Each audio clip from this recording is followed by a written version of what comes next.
नमस्कार दोस्तों, स्वागत करते हैं एक और नई वीडियो में। भोजपुरी इंडस्ट्री की एक और बेहतरीन और शानदार फिल्म को शूट के स्टार्ट कर दिया गया है। फिल्म के नाम है छाया और 23 जून से उत्तर प्रदेश में कुशीनगर में यह फिल्म के बहुत ही ज़ोरों से अभी शूट चल रहा है।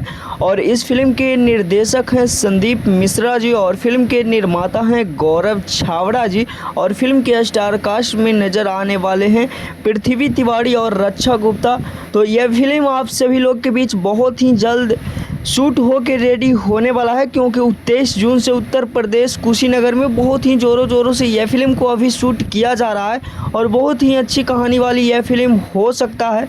ये फिल्म से आप सभी लोग का कितना उम्मीद है, नीचे कमेंट बॉक्स में कमेंट करके बता सकते हैं। और फिल्म के नाम है छाया, तो कहानी भी आप सभी लोग के बहुत ही शानदार और कुछ अलग हटके देखने को मिलेगा यह फिल्म में।